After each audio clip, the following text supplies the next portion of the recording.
Jack Rivers thought he was just fixing another broken engine when he drove out to the old Hartley estate. The single father and struggling mechanic needed every job he could get to keep food on the table for his 8-year-old daughter, Lily.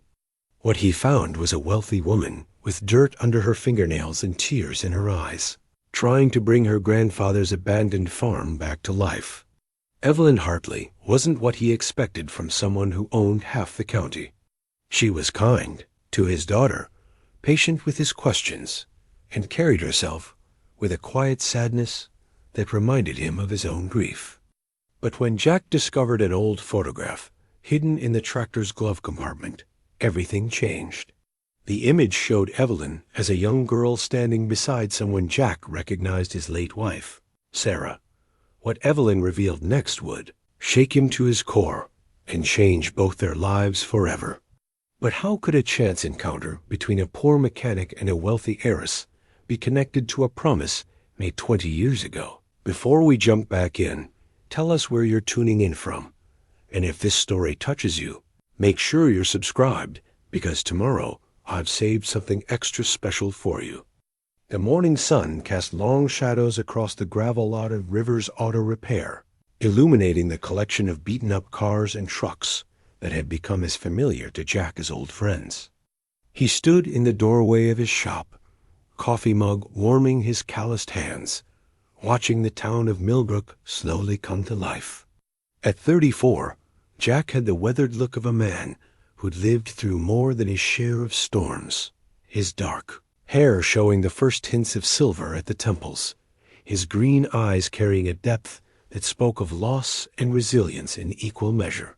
The shop had been his refuge for the past 3 years, ever since Sarah's accident. Before that terrible October night, he'd been content working for Henderson's garage on the other side of town. Steady pay and benefits, coming home to his wife's warm smile and Lily's excited chatter about her day at kindergarten. Now, the chain around his neck held more than his father's old St. Christopher medal. Sarah's simple gold wedding band rested against his chest, a weight he couldn't bring himself to remove. "Daddy, can I have cereal for breakfast again?" Lily's voice drifted from the small apartment above the shop, her 8-year-old vocabulary still carrying traces of the lisp she'd inherited from her mother. Jack smiled despite the ache that always accompanied thoughts of Sarah. Lily had her mother's auburn curls and that same way of tilting her head when she was thinking. But her stubborn streak was pure Rivers. "Coming, kiddo," he called back, draining the last of his coffee. The apartment was small, just 2 bedrooms, a kitchen barely big enough for a table, and a living room that served double duty as Lily's play area and Jack's home office. But it was theirs, and after 3 years of struggling to keep the business afloat while raising a daughter on his own, he'd learned to find contentment in small spaces and simple routines. Lily was already dressed for school, her backpack organized, with the precision of someone who'd learned early that Daddy couldn't always remember if she'd packed her homework or her lunch money. She'd grown up fast since losing her mother, taking on responsibilities that should have been years away. Sometimes Jack caught her watching him with those serious green eyes, so much like his own, as if she were the adult worrying about the child. "Mrs. Chun made extra dumplings again," Lily announced, pointing to the covered dish on their small kitchen counter. "She said you're getting too skinny." Jack chuckled, ruffling his daughter's hair. Their elderly neighbor had appointed herself their unofficial grandmother, appearing with food whenever she suspected they were surviving on takeout and cereal. Mrs. Chun had lived in the apartment building across the alley for 40 years, watching the neighborhood change from blue-collar families to young professionals who drove through without stopping. She'd been Sarah's friend first, bonding over shared recipes and gardening tips. But after the accident, she'd quietly extended her care to include the grieving widower and his little girl. "We'll thank her properly this weekend," Jack said, knowing that Mrs. Chun would wave off any attempt at gratitude, while secretly pleased that someone appreciated her efforts. It was the way of small towns help offered without fanfare, accepted without fuss, part of the invisible network that kept people from falling through the cracks. The drive to Lily's school took them through the heart of Millbrook, past the diner where the same group of retired farmers gathered every morning to solve the world's problems over coffee and pie, past the post office where Helen Morrison had worked for 30 years and knew everyone's business before they did, past the small park where Sarah used to take Lily to feed the ducks. Jack had learned to navigate these daily reminders without the sharp stab of grief that had once left him breathless, though the dull ache never quite disappeared. "Tommy said he might have a big job for you," Lily mentioned as they pulled into a school parking lot. Tommy Brewster had been Jack's best friend since high school, now running the feed store his father had started. He'd been the one to loan Jack the money to start the repair shop, refusing to discuss interest rates or payment schedules, just shaking his hand and saying friends helped friends. Did he now? Jack turned to look at his daughter, suspicious of the casual way she dropped this information. "And what exactly did Uncle Tommy tell you about this big job?" Lily's cheeks flushed pink, a sure sign she'd been eavesdropping on adult conversations again. "He said something about a rich lady who moved to the old Hartley place. Her tractor's broken, and she needs someone good to fix it." Jack had heard the gossip, of course. In a town of 3,000 people, the arrival of anyone new was cause for speculation, but a wealthy single woman buying the old Hartley estate had provided months of entertainment. The property had sat empty for 5 years after old Mr. Hartley passed, his children having long since moved to cities and careers that didn't involve getting dirt under their fingernails. "Rich folks usually have their own mechanics," Jack said, though he couldn't quite hide his curiosity. "Probably someone with fancy certifications and a truck that doesn't need duct tape to keep the exhaust pipe attached. Maybe she asked around and people told her you're the best," Lily said with the absolute faith of a child who believed her father could fix anything. It was a trust that both humbled and terrified him, the knowledge that this little person saw him as capable of miracles when most days he felt like he was barely keeping his head above water. After dropping Lily at school, Jack returned to the shop to find Tommy's truck already parked outside. His friend was leaning against the tailgate, his tall frame relaxed, but his expression serious. At 35, Tommy had the solid build of someone who spent his days lifting feed sacks and hay bales, his sandy hair always looking like he'd just come in from the wind.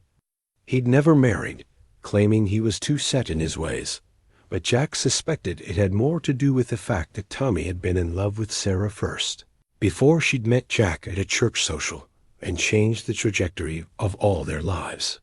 "Heard you might have work for me," Jack said, unlocking the shop door. The familiar smells of motor oil and metal polish greeted him, along with the comfortable clutter of tools and parts that represented his livelihood. "Evelyn Hartley called the feed store yesterday," Tommy said, following him inside.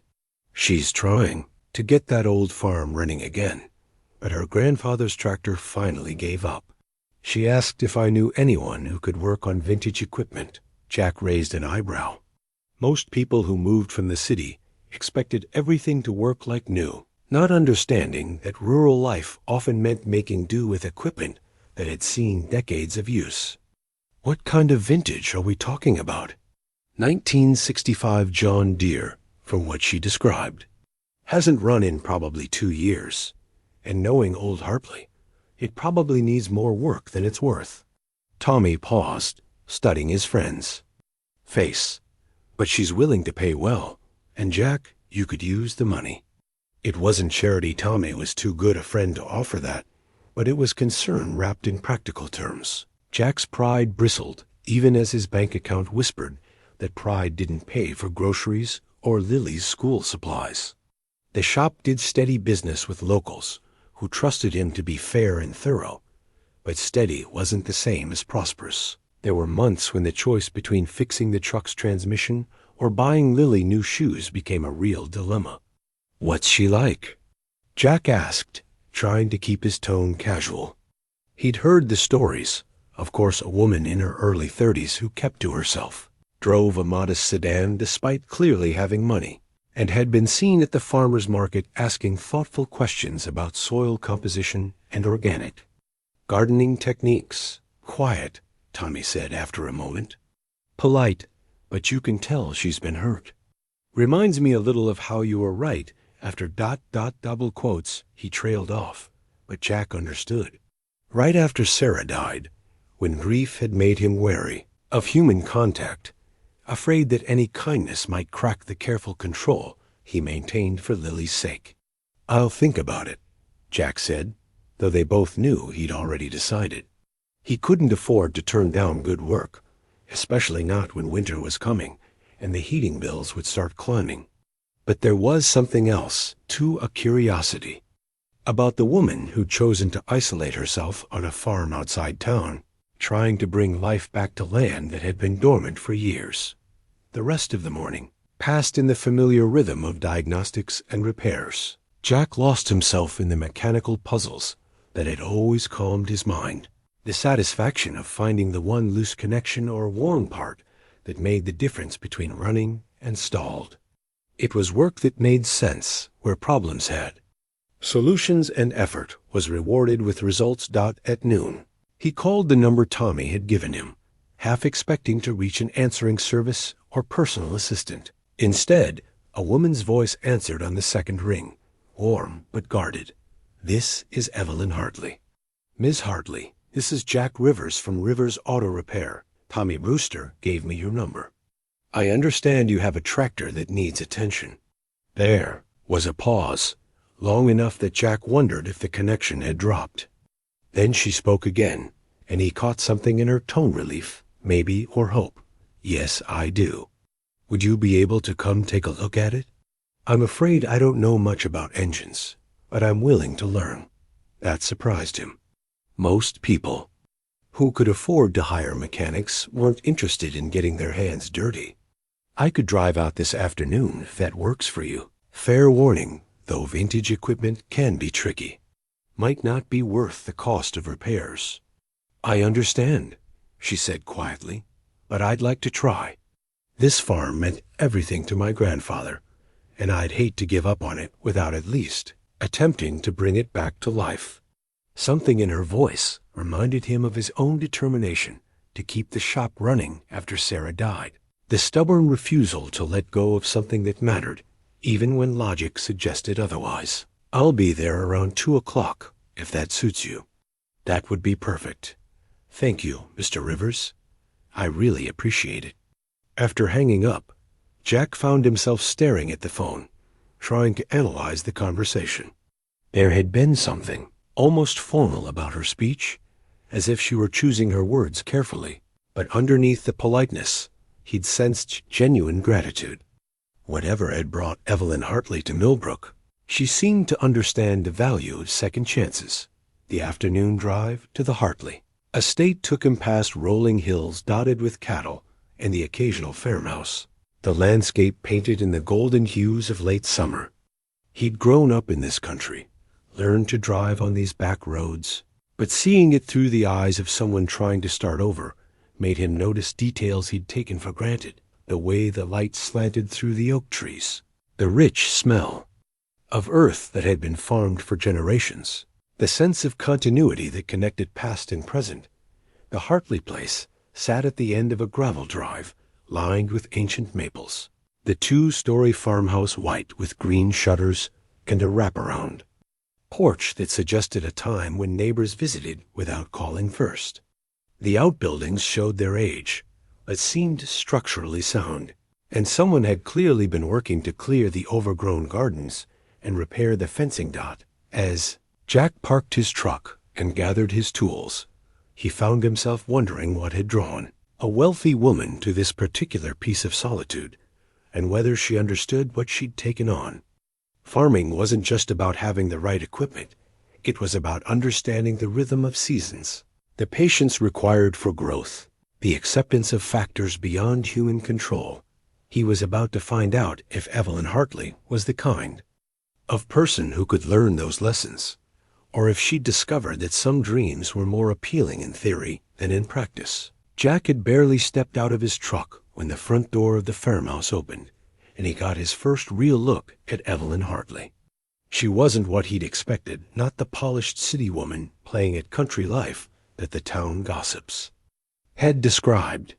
Instead, she stood on the porch in well-worn jeans and a faded blue work shirt, her dark hair pulled back in a practical ponytail, dirt smudged on her hands, and a streak of grease across her left cheek. She looked like someone who'd been wrestling with machinery and losing. Mr. Rivers? She descended the porch steps with an easy grace that somehow didn't match the obvious frustration in her brown eyes. I'm Evelyn Hartley. Thank you so much for coming out here. Jack found himself studying her face as they shook hands, noting the firm grip and the calluses that spoke of real work, not the soft hands of someone who hired others to do everything. She was probably in her early 30s, with the kind of natural beauty that didn't need enhancement. But there was something guarded in her expression, a wariness that reminded him of animals that had learned to be careful around humans. Just Jack is fine, he said, glancing around the property. Tommy mentioned you're trying to get this place running again. That's quite an undertaking. A shadow crossed her face, so brief he might have imagined it. My grandfather would have wanted it that way. He spent 40 years building this farm for nothing. It seems wrong to let it just fade away. There was weight in those words, a sense of obligation that Jack recognized. He'd felt something similar after Sarah died, the pressure to keep going not just for himself, but to honor what she'd built with him. Well, let's take a look at what we're working with. Where's this temperamental tractor? She led him toward the large barn, its red paint weathered but the structure solid. I should warn you, I've been trying to fix it myself for the past 2 weeks. I may have made things worse. Jack appreciated the honesty.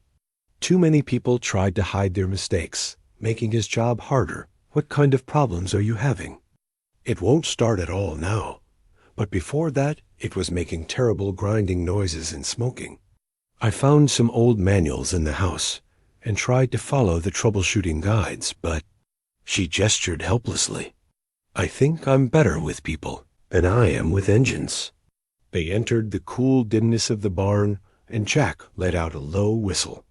The 1965 John Deere sat in the center of the space like a green and yellow monument to a simpler time. Even covered in dust and showing signs of neglect, it was a beautiful machine, the kind of tractor that had built America's farms, designed to last generations with proper care.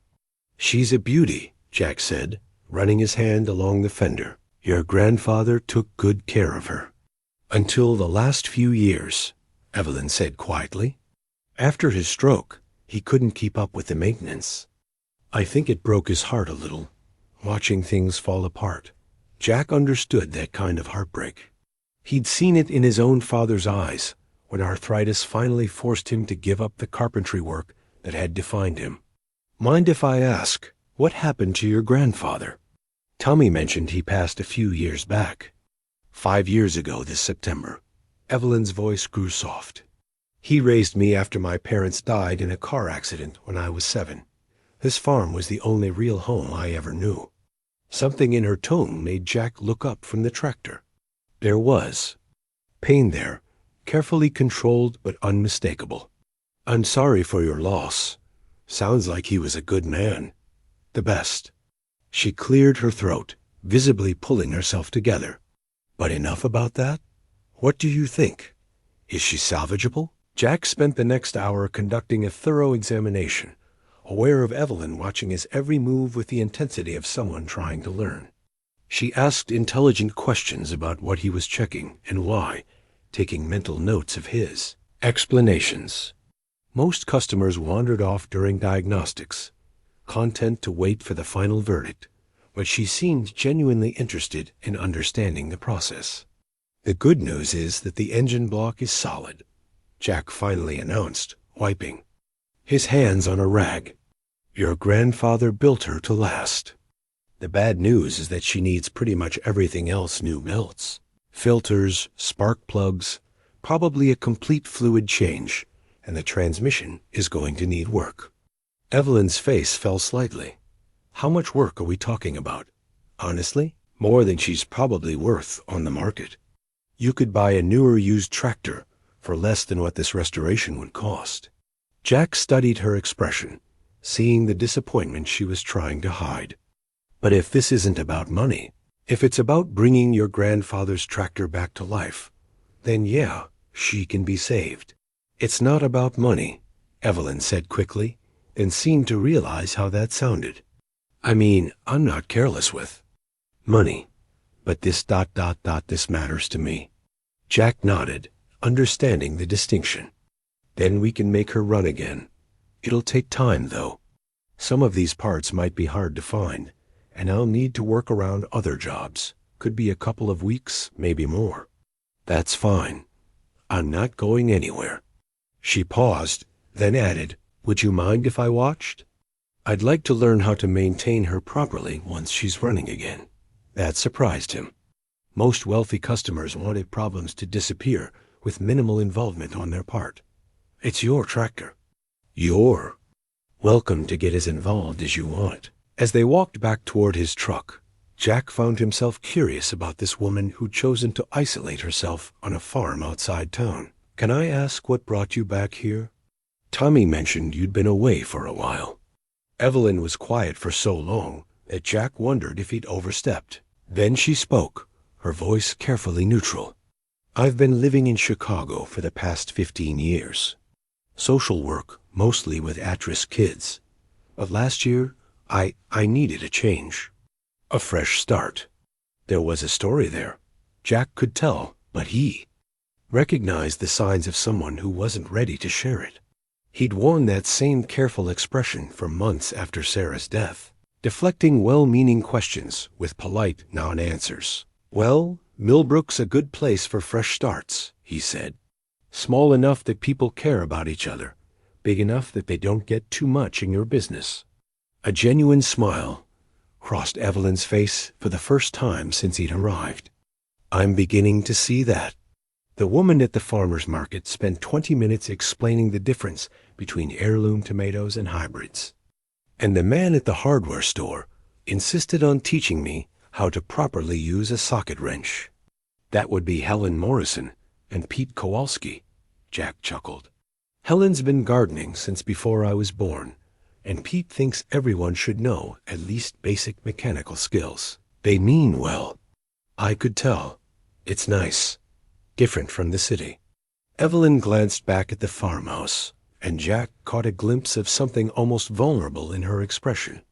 I'd forgotten what it felt like to have neighbors who actually cared whether you knew how to take care of yourself. Jack was loading his tools into the truck when the sound of a car coming up the gravel drive made them both turn. His heart sank as he recognized Mrs. Patterson's ancient Buick. The woman was harmless enough, but she was also the unofficial town correspondent, collecting information with the efficiency of a trained journalist and distributing it with the speed of a telegraph. Oh dear, Evelyn murmured, and Jack realized she'd already learned to recognize the signs of an information gathering. Mrs. Patterson emerged from her car with the determination of someone on an important errand, her silver hair perfectly styled despite the afternoon heat. Evelyn, dear, I was just driving by and saw Jack's truck. Nothing serious, I hope? Just getting the tractor looked at, Evelyn replied diplomatically. Jack thinks it can be repaired. Oh, that's wonderful. That old John Deere has been sitting in that barn for far too long. Your grandfather would be so pleased to know you're bringing the farm back to life. Mrs. Patterson's eyes sparkled with curiosity. And Jack, it's so nice to see you taking on new clients. Business must be doing well. Jack recognized the fishing expedition for what it was. Within an hour, half the town would know he was working at the Hartley place, and by tomorrow, there would be speculation about whether it was strictly professional. Can't complain, Mrs. Patterson. Always nice to work on quality machinery. Of course. And Evelyn, You simply must come to our church social next Saturday. It's high time you met more of your neighbors properly." Mrs. Patterson's invitation was delivered with the kind of cheerful insistence that made refusal seem churlish. Jack watched Evelyn's face carefully, seeing the polite panic that flashed in her eyes before she managed a non-committal smile. "That's very kind of you to think of me." After Mrs. Patterson finally drove away, having extracted promises to think about the social and obtained enough information to fuel several conversations, Evelyn turned to Jack with a rueful expression. "I suppose the whole town will know you're working here by dinner time," she said. "Probably by 4 o'clock." Jack agreed. "Mrs. Patterson has her own communication network. But don't worry about it. Small-town curiosity is mostly harmless." "I hope so." Evelyn's voice carried a note of uncertainty that made Jack wonder what she was worried about. I'm not good with crowds, or small talk, or pretending to be something I'm not."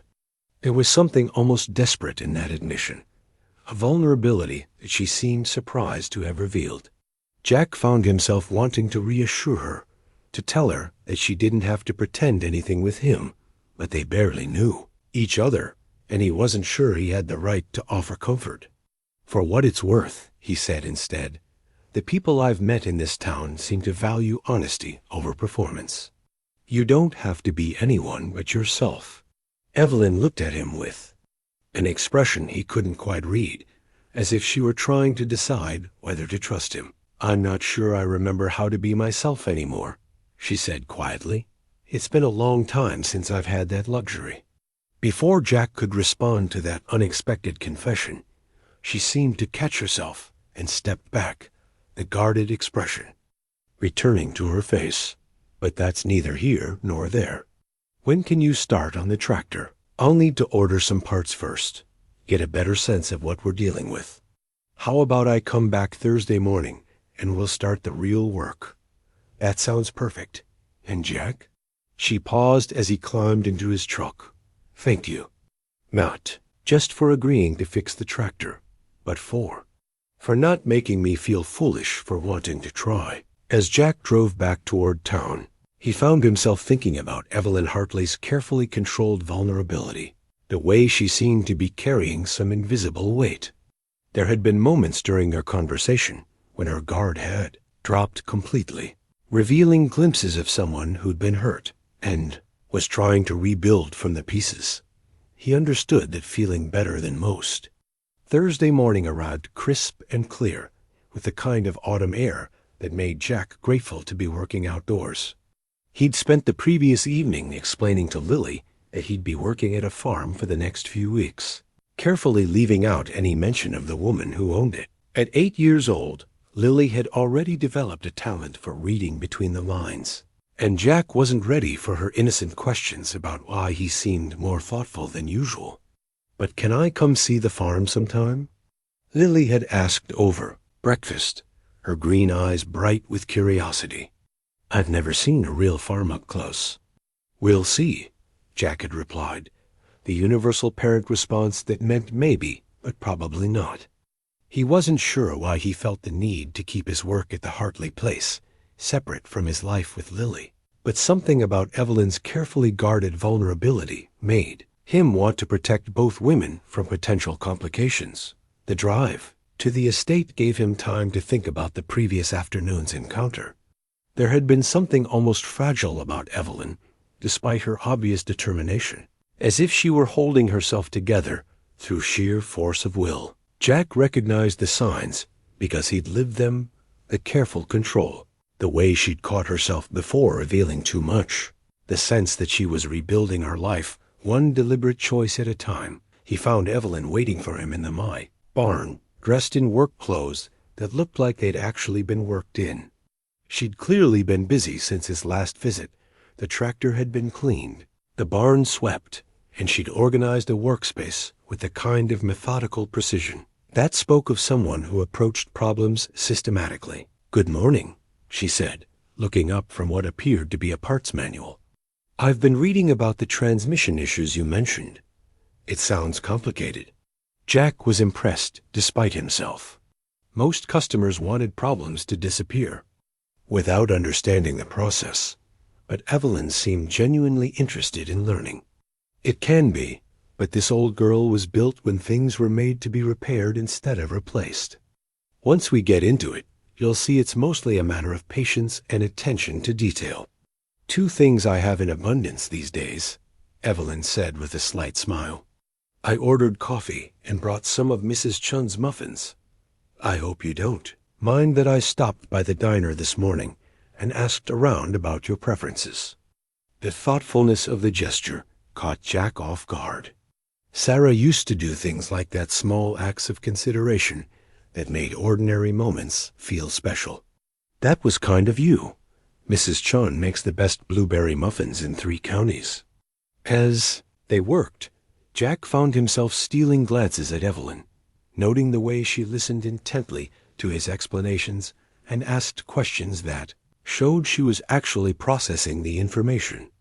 Her hands, he noticed, bore small cuts and calluses that hadn't been there during his first visit, evidence that she'd been doing more than just reading about farm work. You've been busy, he observed, nodding toward her hands as she helped him remove the tractor's transmission cover. Evelyn glanced down, seeming surprised by the evidence of her labor. I've been trying to get the vegetable garden cleared and the chicken coop repaired. Turns out there's a lot I don't know about both chickens and vegetables. Planning to raise chickens? Jack asked, intrigued. Most people who moved to the country talked about chickens, but never followed through. I already have them, actually. 6 hens that I probably overpaid for at the farmer's market. Evelyn's cheeks flushed slightly. The man who sold them to me was very patient about explaining their care, but I think he could tell I was out of my depth. Jack couldn't help but smile at the image of Evelyn negotiating with seasoned farmers, while clearly having no idea what she was doing. How are they settling in? Well, they haven't died yet, so I'm calling it a success. Though I'm pretty sure they think I'm the most incompetent caretaker they've ever had. She paused in her work, a thoughtful expression crossing her face. There's something peaceful about caring for them, though. They have simple needs: food, water, safety, a clean place to sleep. It's refreshing after years of dealing with complex human problems. The reference to her previous work was casual, but Jack caught the undertone of weariness. Social work can be tough. Lot of people's problems, not many easy solutions. Something like that. Evelyn's voice grew quieter, and Jack sensed he was approaching territory she wasn't ready to explore. What about you? Have you always been a mechanic? The deflection was smooth but obvious, and Jack decided to respect it. Started helping my dad with carpentry when I was Lily's age, but I was always more interested in how things moved than how they stood still. Engines made sense to me in a way that framing and finish work never did. Lily's your daughter? Evelyn asked, and Jack heard genuine interest in her voice rather than polite small talk. 8 years old and convinced she knows everything worth knowing, Jack said with a mixture of pride and exasperation that defined parenthood. She's been asking about the farm, actually. I think the idea of chickens appeals to her. She's welcome to visit them anytime, Evelyn said without hesitation. I could probably use advice from someone with fresh eyes. Children often see things adults miss. The offer was made casually, but Jack sensed it meant something to her. That's kind of you. Fair warning, though Lily doesn't really have an off switch when it comes to questions. She wants to know everything about everything. I like curious children, Evelyn said simply. They remind us to pay attention to things we've stopped noticing. They worked in comfortable silence for a while, the familiar rhythm of mechanical troubleshooting creating an easy intimacy. Jack found himself appreciating not just Evelyn's willingness to learn, but her ability to be present in the moment. Too many people filled silence with unnecessary chatter, but she seemed content to focus on the task at hand. It was nearly noon when Lily's voice carried across the barnyard. High and excited. Daddy, are you in there? Jack looked up, surprised and slightly panicked. He'd specifically told Lily to stay with Mrs. Chun after school, but apparently his 8-year-old had other plans. "In here, kiddo," he called back, shooting and apologetic. "Look at Evelyn." "I'm sorry. I told her to wait at home." "It's fine," Evelyn said. But Jack noticed her hands had gone still on the wrench she'd been holding, and something cautious had entered her expression. Lily appeared in the barn doorway like a small whirlwind, her backpack sliding off one shoulder, and her auburn curls escaping from the ponytail Jack had managed that morning. She took in the scene with the quick assessment of a child who'd learned to read adult dynamics, her gaze moving from Jack to Evelyn and back again. "Mrs. Chun said you were working at a farm," Lily announced, then turned her attention to Evelyn with the directness that made adults squirm. "Are you the lady with the chickens?" "I am," Evelyn said, and Jack was surprised by the gentle warmth that entered her voice. "I'm Evelyn. You must be Lily. How did you know my name?" Lily asked, stepping closer with the fearlessness of someone who'd never learned to be afraid of new people. "Your father mentioned you," Evelyn replied. "He said you were curious about farms." Lily's face lit up with the enthusiasm that Jack both loved and occasionally feared. "Can I see the chickens?" "Daddy said maybe, but maybe usually means no when grown-ups say it." Jack felt his cheeks warm at having his parenting tactics so accurately identified. "Lily, we're working right now. We can't just—" "It's all right," Evelyn interrupted gently. "Actually, I could use a break, and the chickens are probably wondering where their afternoon treats are." She wiped her hands on a rag and stood up. "Would you like to help me feed them?" The next 15 minutes passed in a blur of excited chatter, as Lily peppered Evelyn with questions about chicken care, farm life, and whether the tractor was really as old as it looked. Jack watched from the barn doorway, ostensibly keeping an eye on them, but really studying the way Evelyn interacted with his daughter. There was something natural about it. The way she answered Lily's questions seriously, without talking down to her. The way she let Lily help scatter feed while gently correcting her technique.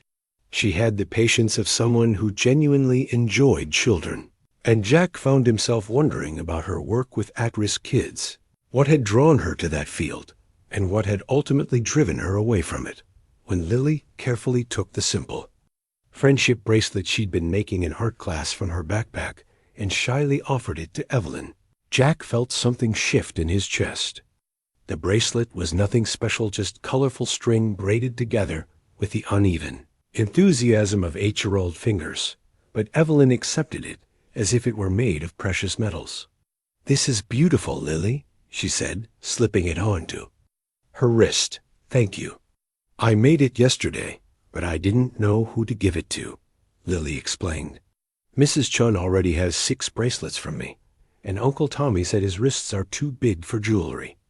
Evelyn laughed, and the sound was so genuine and unguarded that Jack felt his protective instincts war with something else. Entirely a recognition that his daughter needed female influence in her life, and that Evelyn Hartley might be exactly the kind of person who could provide it. But that thought scared him almost as much as it appealed to him, because it meant considering possibilities he'd convinced himself he wasn't ready for. Friday brought rain, the kind of steady downpour that made outdoor work impossible, and gave Jack an excuse to catch up on paperwork in his shop.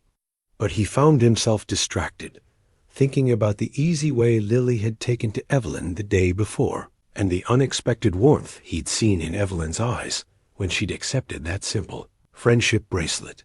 He was still thinking about it when Tommy stopped by around noon, shaking rainwater from his jacket and settling into the old chair Jack kept for visitors who wanted to solve the world's problems while he worked. "Heard Lily made a new friend yesterday," Tommy said without preamble, his tone carefully neutral in the way that meant he had opinions he was trying not to share.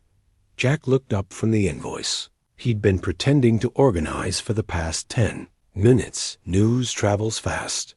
Mrs. Chun mentioned seeing Lily come home with chicken feathers on her jacket, and stories about the nice lady who let her help with farm chores. Tommy studied his friend's face with the persistence of someone who'd known him for 20 years. She also said Lily asked if she could visit the farm again this weekend. And what did Mrs. Chun tell her? Jack asked, though he suspected he already knew the answer. That it was up to her father, but that making new friends was always a good thing. Tommy paused meaningfully. She also mentioned that Lily hasn't been this excited about anything in months.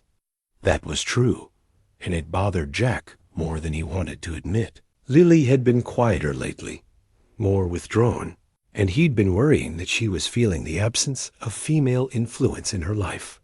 Sarah's death had left a gap that Jack tried his best to fill, but he knew there were things his daughter needed that he couldn't provide. It's complicated, Jack said finally. How so? Seems pretty straightforward to me. Lonely woman, lonely kid, dad who could probably use some adult conversation that doesn't involve carburetors. Tommy's voice grew gentler. Jack, it's been 3 years.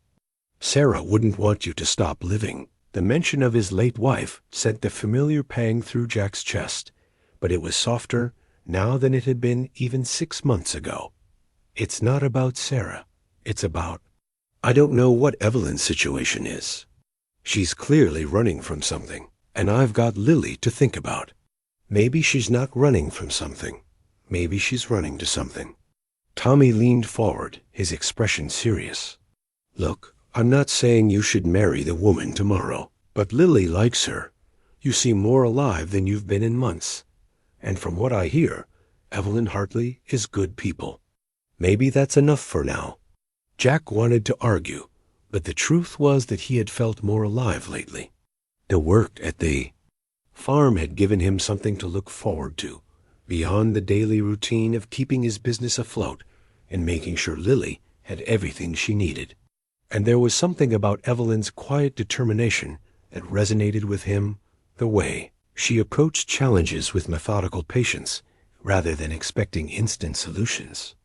She's reading her grandfather's farming journals, Jack said suddenly. Every night, trying to understand how he managed the land. She's never farmed a day in her life, but she's determined to learn. Tommy smiled, recognizing the admiration in his friend's voice. Sounds like someone else I know who taught himself engine repair by reading manuals and making mistakes until he got it right. Before Jack could respond, the shop door opened and Evelyn herself appeared, shaking rain from a practical umbrella and looking apologetic for the interruption. I'm sorry to bother you, she said, addressing both men but focusing primarily on Jack. I was in town picking up supplies and wondered if you might have time to look at something. The barn door is sticking, and I'm afraid I'll break it if I try to force it. No trouble at all, Jack said, already reaching for his tool bag. Tommy, this is Evelyn Hartley. Evelyn, Tommy Brewster. He runs the feed store and makes the best recommendations for stubborn equipment. Tommy stood to shake Evelyn's hand, and Jack watched his friend take her measure with the careful assessment of someone who'd appointed himself protective guardian. Pleasure to meet you, Miss Hartley. Heard you're bringing the old farm back to life. Trying to. Evelyn replied with a self-deprecating smile, though I'm learning that good intentions and determination only go so far when you're dealing with 40-year-old farm equipment and chickens who've decided you're not qualified to be their caretaker. Chickens are particular, Tommy agreed, solemnly. They'll come around once they realize you're not going anywhere. Most farm animals test newcomers before they decide to trust them. Something in Evelyn's expression suggested she understood the metaphor extended beyond livestock, but she just nodded and turned back to Jack. I don't want to pull you away from other work, but the door is my only way to get the tractor out once it's running again. Let me grab my tools and we'll take a look, Jack said, then hesitated. Tommy, you want to come along? You've got more experience with barn doors than I do. The invitation was partly practical and partly diplomatic. If Tommy came along, he could judge Evelyn's character for himself and hopefully stop hovering like an overprotective brother. But as they drove out to the farm in Jack's truck, with Evelyn following in her modest sedan. Jack found himself hoping his friend would see what he was beginning to see. A woman who was genuinely trying to build something good from whatever pieces she'd brought with her. The barn door turned out to be a simple matter of a warped frame and hinges that needed adjusting. The kind of problem that looked insurmountable to someone inexperienced, but yielded easily to the right tools and technique. As Jack and Tommy worked, Evelyn watched carefully, asking questions about wood expansion and proper maintenance that showed she was thinking beyond the immediate fix.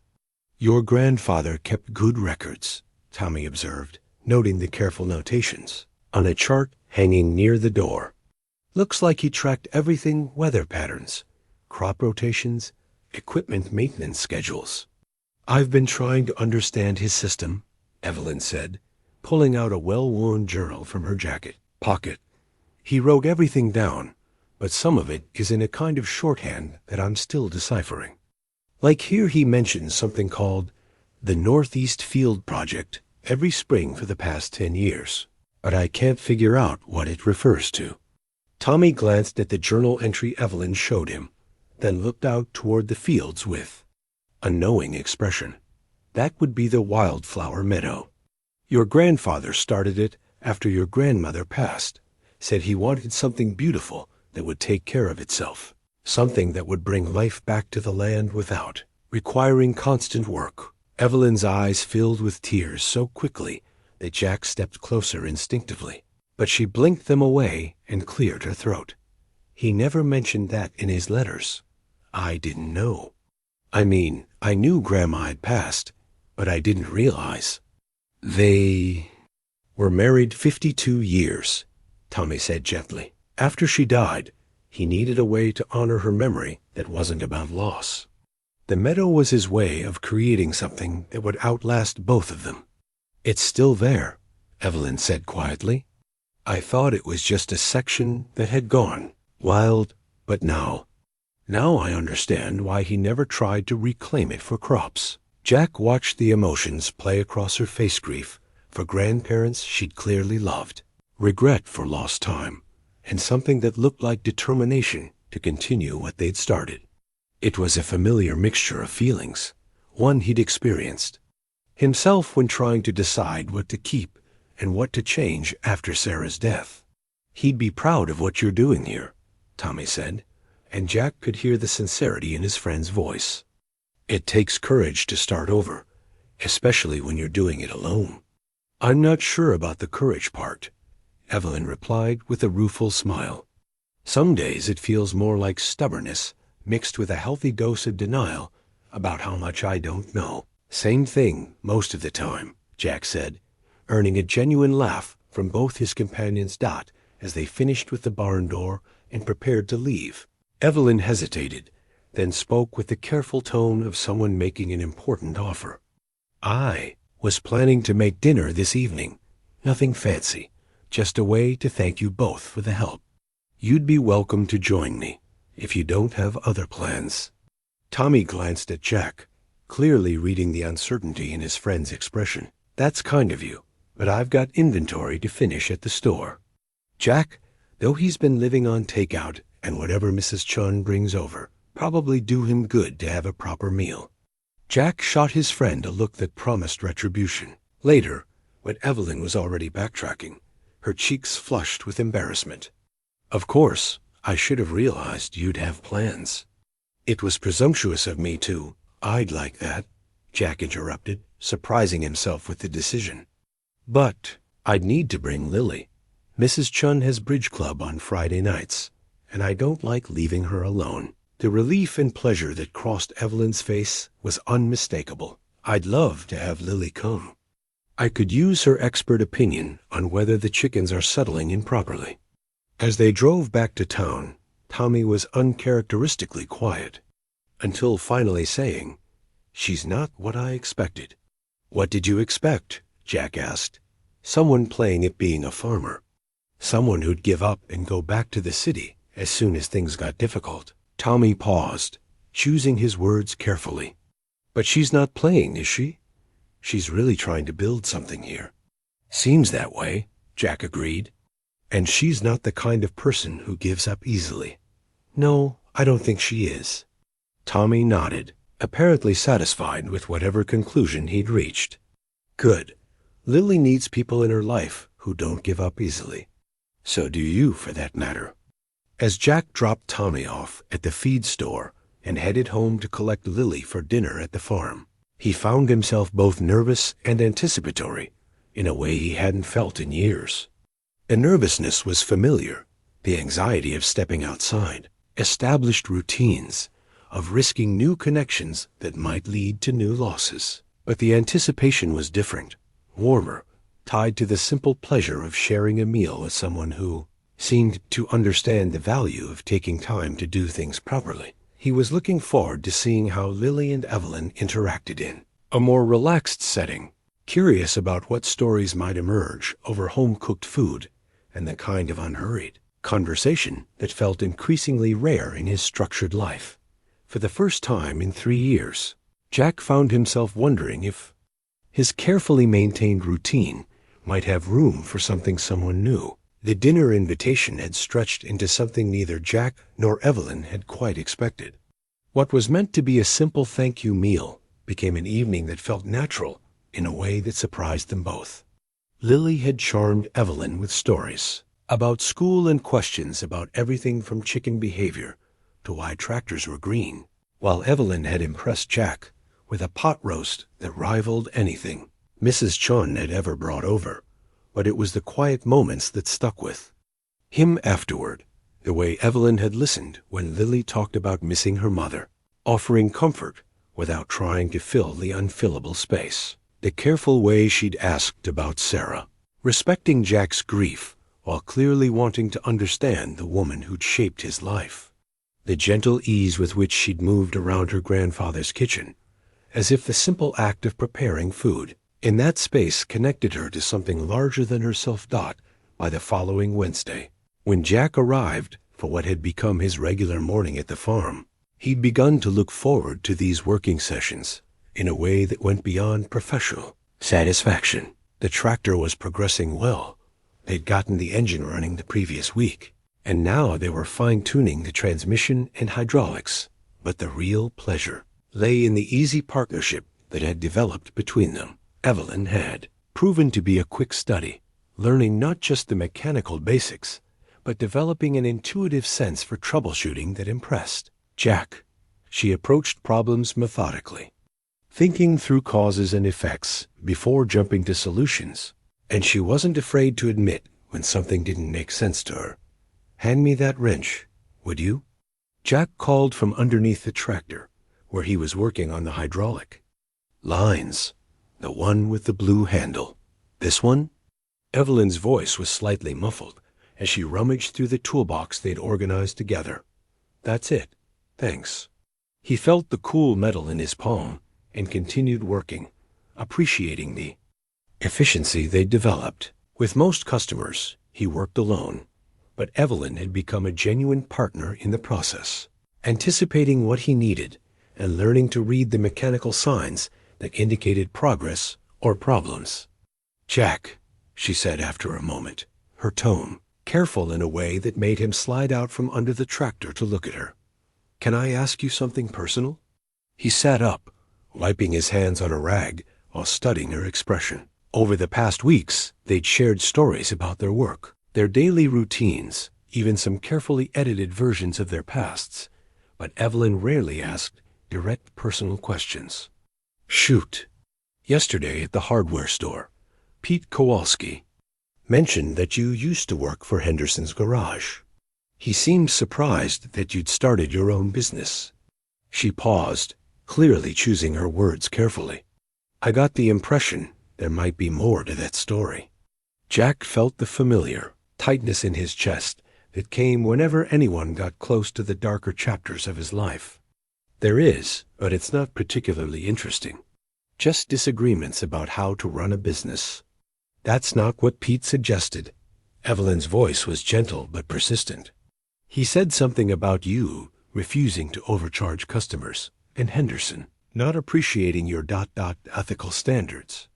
Jack sighed, recognizing that Evelyn had heard enough to make continued deflection pointless. The truth was that his split with Henderson had been ugly, involving not just different philosophies about customer service, but a fundamental disagreement about taking advantage of people who didn't understand car repair. Henderson thought I was naive, Jack said finally. Thought I didn't understand that running a business meant maximizing profit at every opportunity. When I refused to inflate repair estimates or recommend unnecessary work, he made it clear that I didn't have a future with his company. So you started your own business instead of compromising your principles. Evelyn's tone held something. That sounded like admiration. That must have been scary, especially with a family to support. Terrifying, Jack admitted. Sarah was pregnant with Lily at the time, and we'd just bought the house. Starting over meant taking on debt. I wasn't. Sure, I could handle working twice as hard for half the income, at least initially. But you did it anyway. Sarah believed in me when I didn't believe in myself, Jack said quietly. She said she'd rather struggle with someone who could sleep at night than live comfortably with someone who couldn't. Evelyn was quiet for a long moment, her fingers absently turning the friendship bracelet Lily had given her. She sounds like she was an extraordinary woman. She was. Jack felt the familiar ache, but it was softer now, accompanied by warmth rather than just loss. She had this way of seeing the best in people, even when they couldn't see it in themselves. Made you want to live up to her faith in you. I would have liked to know her, Evelyn said, and there was something wistful in her voice that made Jack look at her more closely. You would have gotten along well, he said, meaning it. She believed in second chances, in people's ability to change and grow. And she had a soft spot for anyone trying to build something meaningful with their lives. Evelyn's expression grew, thoughtful, almost sad. I've been thinking a lot about second chances lately, whether we deserve them, whether we're capable of taking them when they're offered. There was weight in those words, a sense that she was talking about more than abstract philosophy.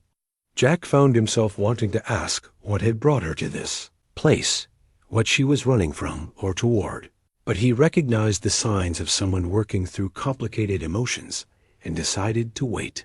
Instead, he reached into his tool bag and pulled out something he'd been carrying for the past week. A small wooden box that had belonged to his father, one of the few mementos Jack had kept from his childhood workshop. Inside, carefully wrapped in soft cloth, was a set of precision tools that his father had given him when he'd first shown interest in mechanical work.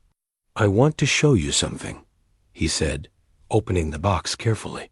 These belong to my dad. He was a carpenter, but he understood the importance of having tools that fit your hand properly, that helped you do your best work. Evelyn leaned closer, examining the beautifully crafted implements with obvious appreciation. They're beautiful. The workmanship is incredible. Dad made most of them himself, Jack said with pride. He believed that the right tools weren't just about efficiency. They were about respect. Respect for the work, respect for the materials. You were working with respect for yourself as a craftsperson. Why are you showing me these? Evelyn asked softly. Jack wasn't entirely sure himself, but something about the morning's conversation had made him want to share this piece of his history with her. Because I think you understand what he meant. The way you approach this farm, the care you're taking to learn your grandfather's methods, instead of just imposing your own ideas, it shows the same kind of respect. Evelyn's eyes filled with tears that she quickly blinked away. I'm not sure I deserve that comparison.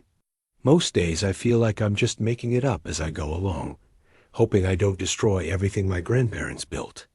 That's exactly what makes you worthy of it, Jack said firmly. Anyone can inherit something and take it for granted.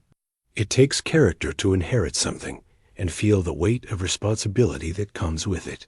They returned to work after that, but something had shifted between them. The conversation had created a new level of intimacy, a recognition that they were both people who'd been shaped by loss and were trying to build something meaningful from what remained. As Jack worked on the hydraulic system, he found himself. Stealing glances at Evelyn, noting the way she approached each task with careful attention, the quiet satisfaction she took in mastering new skills. There was something deeply appealing about her combination of vulnerability and determination. The way she could admit uncertainty, while never giving up on finding solutions. It was nearly noon when they heard the sound of a car coming up the gravel drive. Jack looked up to see a sleek black sedan that definitely didn't belong to anyone from Millbrook, and he noticed the way Evelyn tensed, her face going carefully blank in a way he hadn't seen since their first meeting. "Expecting someone?" Jack asked, but Evelyn was already walking toward the farmhouse, her posture rigid with what looked like defensive preparation. "No," she said simply, but Jack caught the slight tremor in her voice that suggested whoever was in that car represented something she'd been hoping to avoid, not the car parked near the house. And Jack watched as a man in an expensive suit emerged, tall, well-groomed, carrying himself with a kind of aggressive confidence that Jack instinctively distrusted. The man looked around the farm with obvious distaste before his gaze settled on Evelyn with an expression that was equal parts proprietary and disapproving. "Evelyn," the man called out, his voice carrying clearly across the barnyard. "We need to talk." Jack saw Evelyn's shoulders square, and when she turned back toward him, her expression had transformed completely. Gone was the woman who'd been learning about hydraulics and sharing quiet conversations about second chances. In her place stood someone guarded and carefully controlled, someone preparing for a battle she'd clearly fought before. "I'll be right back," she said to Jack, but her tone suggested she wasn't sure that was true. As Jack watched her walk toward the house and whatever confrontation awaited her there, he found himself wishing he had the right to intervene, to stand beside her as she faced whatever this unexpected visitor represented. But they were still too new to each other for such protectiveness, still too careful about boundaries and expectations. All he could do was wait and hope that whatever was happening wouldn't undo the progress they'd both been making towards something that felt increasingly like hope. Jack tried to focus on the hydraulic lines, but the raised voices carrying from the farmhouse made concentration impossible. He couldn't make out specific words, but the tone was unmistakably hostile, the man's voice aggressive and demanding, Evelyn's responses clipped and defensive. After 20 minutes of what sounded like an increasingly heated argument, Jack heard a car door slam, and the sedan's engine roared to life with more force than necessary. When Evelyn returned to the barn 15 minutes later, she looked like someone who'd been through a battle and wasn't sure she'd won. Her face was pale, her hands shaking slightly as she picked up the wrench she'd been using earlier. She didn't meet Jack's eyes, instead focusing intently on the tractor with the kind of forced concentration that meant she was trying not to fall apart. "Everything all right?" Jack asked gently, though it was obviously a stupid question. "Fine," Evelyn replied with brittle cheerfulness. "Just unexpected business to deal with. Nothing important." Jack recognized the tone he'd used it himself. In the months after Sarah's death, when well-meaning people asked how he was doing, it was the voice of someone who was decidedly not fine, but wasn't ready to admit it, even to themselves. They worked in silence for the next hour, but Jack could feel the tension radiating from Evelyn like heat from a furnace. Her movements were jerky, distracted, and she made the kind of small mistakes that happened when someone's mind was elsewhere. When she dropped the same wrench for the third time, Jack decided enough was enough. "Why don't we call it a day?" he suggested. "I can finish this section tomorrow morning." "No, I'm fine," Evelyn insisted, but her voice cracked slightly on the last word. "I need to I need to keep working. I need to—" She trailed off, staring at the tractor as if it held answers to questions she couldn't articulate. Jack set down his tools and moved closer, noting the way her breathing had become shallow and rapid. "Evelyn," he said quietly, "whatever that was about, you don't have to pretend it didn't affect you. For a moment, he thought she might break down, might let him offer the comfort she clearly needed. Instead, she straightened her shoulders and gave him a smile that didn't reach her eyes. Really, I'm fine. Just a disagreement about ... business matters. Nothing I can't handle. But Jack had caught something in her expression when she'd said, business matters. A flicker of fear that suggested this was about more than professional concerns. He wanted to push, to offer help, or at least a listening ear, but he could see that Evelyn had retreated behind walls he didn't have the right to breach. The next morning brought no improvement in Evelyn's mood. If anything, she seemed more brittle, more determined to lose herself in work as a way of avoiding whatever thoughts were plaguing her. Jack arrived to find her already in the barn, aggressively cleaning parts that were already spotless. You're here early, he observed, noting the dark circles under her eyes that suggested she hadn't slept well. Couldn't sleep, she admitted, then immediately seemed to regret the confession. Too much caffeine yesterday. It was a transparent lie, but Jack let it pass. Instead, he focused on the work they needed to complete, trying to provide the kind of steady, undemanding presence that he'd found helpful during his own dark periods. Sometimes the greatest kindness was simply being there without requiring explanations or emotional labor. As they worked, Jack found himself paying closer attention to the details of Evelyn's living situation. The farmhouse was modest, despite her obvious wealth, furnished with a mix of her grandfather's furniture and a few carefully chosen additions. But now he noticed things he'd missed before: the way she kept the curtains drawn in the front rooms, the high-end security system that seemed excessive for rural living, the cell phone she checked constantly with the nervous energy of someone expecting bad news. It was while reaching for a tool that had rolled under the workbench that Jack accidentally glimpsed a stack of papers Evelyn had left on a nearby shelf. He wasn't trying to snoop, but the letterhead caught his eye: a law firm from Chicago, with official-looking documents that mentioned something about custody arrangements and violation of agreement terms. Jack quickly looked away, but the brief glimpse had provided context for yesterday's confrontation. Whatever Evelyn was dealing with, it involved lawyers and custody issues, which suggested complications that went far beyond simple business disagreements.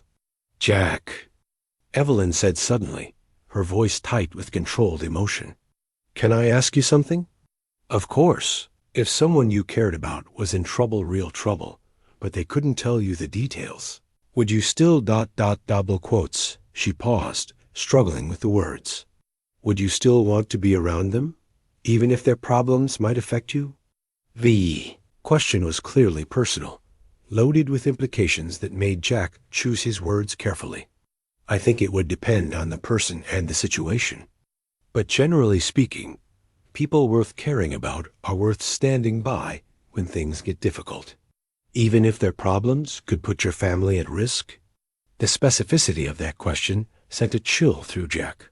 What kind of risk are we talking about? Evelyn's face went white, and Jack realized she'd revealed more than she'd intended. I shouldn't have. Forget I asked. It's not your problem. But Jack was already connecting dots: the expensive security system, the nervousness, the hostile visitor, the legal documents. Evelyn, are you in some kind of danger? No, she said quickly, then amended. Not physical danger. It's more complicated than that. How complicated? Evelyn was quiet for so long that Jack thought she wouldn't answer. When she finally spoke, her voice was barely above a whisper. I used to work with at-risk kids in Chicago. Foster care. Mostly children who'd been removed from dangerous situations, placed in temporary homes while the system tried to figure out permanent solutions. She paused, her hands twisting together. There was a case last year. A little girl named Sophie, 7 years old, who'd been taken from an abusive home.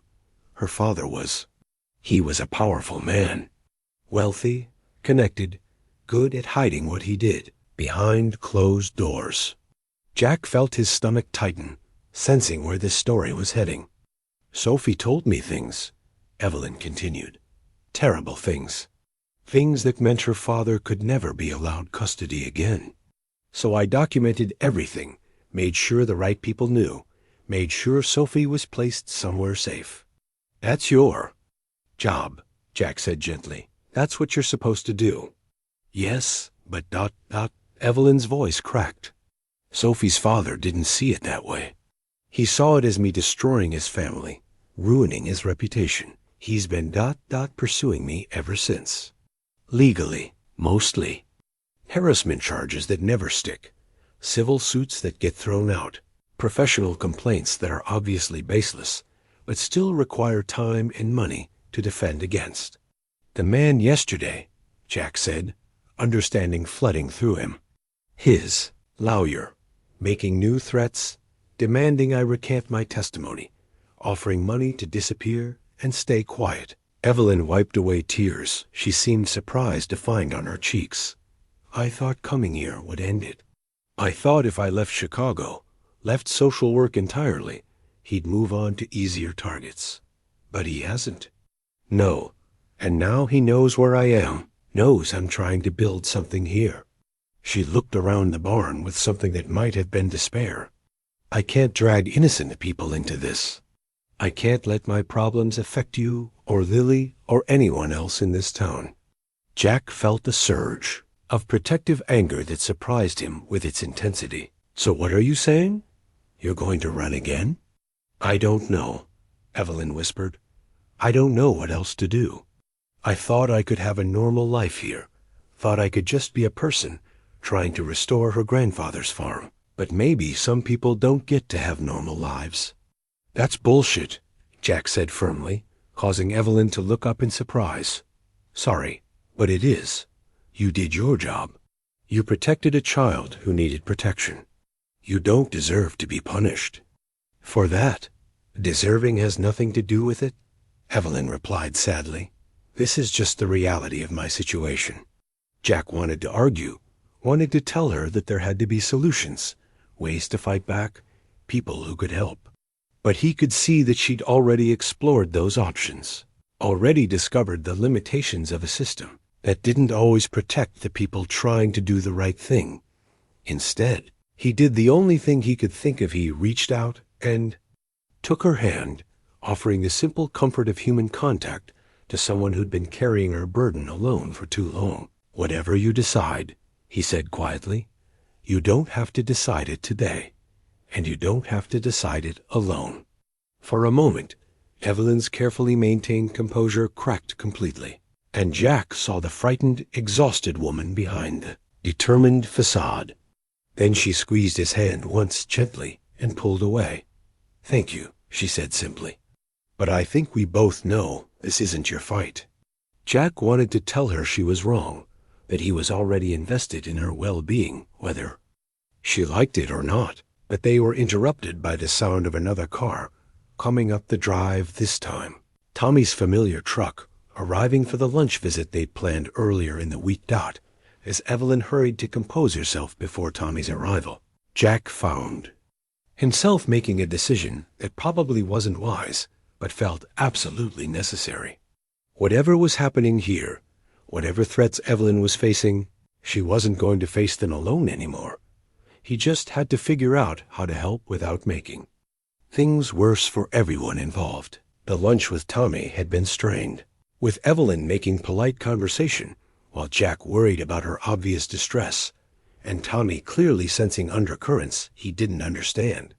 After his friend left, Jack had suggested they focus on getting the tractor's final systems working, hoping that concrete progress might help Evelyn feel more grounded. At it was while searching for a missing socket wrench that had rolled somewhere under the tractor that Jack's fingers encountered something unexpected, a small metal box wedged behind the brake pedal housing. He pulled it out carefully, noting its weight and the way years of engine vibration had worked it deeper into the hiding spot. Find your wrench? Evelyn called from where she was checking fluid levels. Something else, actually, Jack said, sitting back on his heels and examining the box. It was old, made of heavy steel with a simple latch that had somehow stayed secure despite decades of farm work.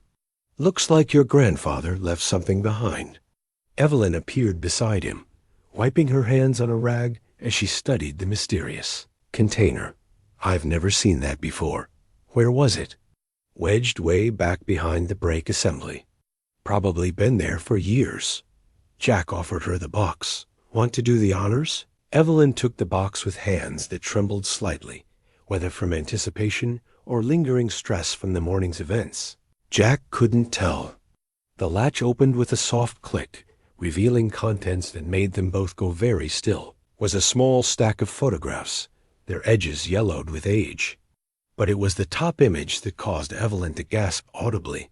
A picture of a young girl, maybe 10 years old, standing beside a woman with auburn hair and a gentle smile.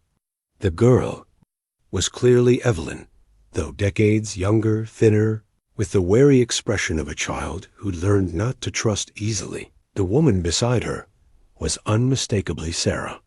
"Oh my God," Evelyn whispered, her voice barely audible. "How is this possible?" Jack stared at the photograph, his mind struggling to process what he was seeing. Sarah looked exactly as he remembered. Her from their early years together, young, hopeful, with that radiant smile that had first captured his heart. But the context made no sense. How could his wife have known Evelyn as a child? "When was this taken?" Jack asked, though his voice sounded strange to his own ears. Evelyn was staring at the photo as if it might disappear if she looked away. I think I was 11, maybe 12. But I don't understand how—" She trailed off, then suddenly reached into the box and pulled out a folded piece of paper that had been underneath the photographs. Her hands shook as she unfolded what appeared to be a letter, written in Sarah's familiar handwriting. Jack recognized the neat script immediately. Sarah had written him hundreds of notes over the years, little messages of love and encouragement that he treasured and saved. Evelyn read silently for a moment, her face cycling through confusion, recognition, and something that looked like devastation. Then she looked up at Jack, with tears streaming down her cheeks. "She saved my life," Evelyn said, her voice breaking. "Your wife, Sarah. She saved my life, and I never knew her name. I never knew how to find her to thank her." Jack felt the world tilt around him. "What are you talking about?" Instead of answering immediately, Evelyn handed him the letter. It was addressed to my angel and dated 15 years earlier. "My dearest girl, I know you probably won't remember my name, and that's all right. What matters is that you're safe now, that you've found a place where people will love you the way you deserve to be loved. Your new family seems wonderful, and I can see how much they already care about you. I want you to know that meeting you changed something in me. Seeing your courage, your determination to protect your little brother, even when you were just a child yourself, reminded me that there are still heroes in this world. You may not feel like a hero, but you are one to me. I'm writing this letter because someday, when you're grown and building your own life, I want you to remember that you were loved by someone who believed in your future. I want you to know that the woman you become will be extraordinary, because the child you are already is. I'm leaving this with Henry Hartley, because he promised to keep it safe until you're ready to hear these words. I hope someday our paths cross again, but if they don't, please know that you made a difference in my life just by letting me make a difference in yours. With all my love and faith in your bright future." Sarah Rivers. Jack read the letter twice before the words fully penetrated. Sarah had known Evelyn. More than known her, had clearly played some crucial role in her childhood, had cared enough to write this letter and arrange for it to be preserved. "I was in foster care," Evelyn said quietly, answering the questions Jack couldn't yet articulate. "A group home, actually. There were 8 of us kids, all from bad situations. The couple running it, they weren't supposed to have that many children, and they definitely weren't supposed to be taking the state money and spending it on themselves instead of feeding us properly." Jack felt His chest tightened as he began to understand. "Your wife was a volunteer," Evelyn continued, her voice growing stronger as the memories came back. "She came once a week to help with tutoring, but she started noticing things. How hungry we always were, how scared we got when Mr. Patterson raised his voice, how little supervision there really was. Sarah never mentioned." Jack began, then stopped. Actually, Sarah had mentioned volunteer work with at-risk children early in their relationship, but it had been one of many activities she'd been involved in, and she'd stopped after they got married and moved to Millbrook. "She started bringing food," Evelyn said, a smile breaking through her tears. "Just snacks at first, things that looked casual. But then she began staying longer, asking more questions, really paying attention to what was happening. And when she realized how bad things were, she didn't just report it and walk away. She made sure we were all placed somewhere safe. She followed up, visited us in our new homes, made sure the system was actually protecting us this time." Jack stared at the photograph again, seeing his young wife through new eyes. Sarah had never talked much about that period of volunteer work, and now he understood why. She hadn't been looking for recognition or gratitude. She'd simply seen children who needed help and made sure they got it. "There's more," Evelyn said, reaching back into the box. She pulled out several more photographs and what looked like additional letters.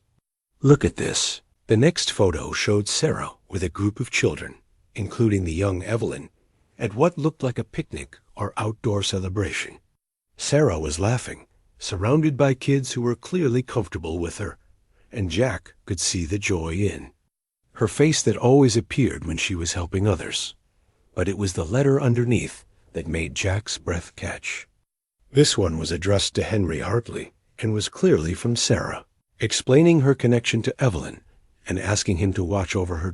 "Dear Mr. Hartley, I hope you don't mind me writing, but Evelyn speaks of you so often and with such love that I feel I know you.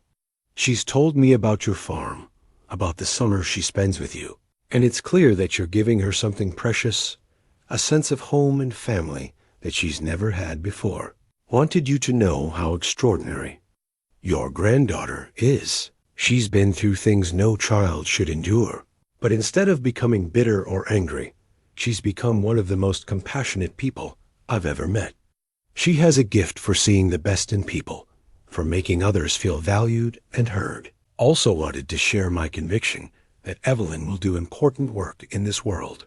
She has the kind of heart that changes lives, and I believe she spent her adult years helping other children who need what she needed, someone who sees their worth and fights for their future. That please give her my love and tell her that she'll always have a friend in Sarah Rivers. I hope someday our paths cross again, but if they don't, I'll count myself blessed to have known her during this important time in her life.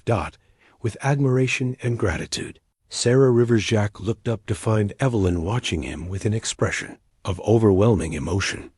"She wrote to your grandfather about you," he said unnecessarily. "And he never told me," Evelyn whispered. "All these years I wondered about the woman who'd helped us, who'd cared enough to make sure we were safe. I knew her first name was Sarah, but I was just a kid, and there were so many people involved in placing us in new homes.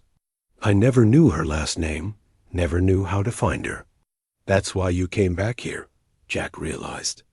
"Not just because of your grandfather's death, but because you were looking for connections to your past.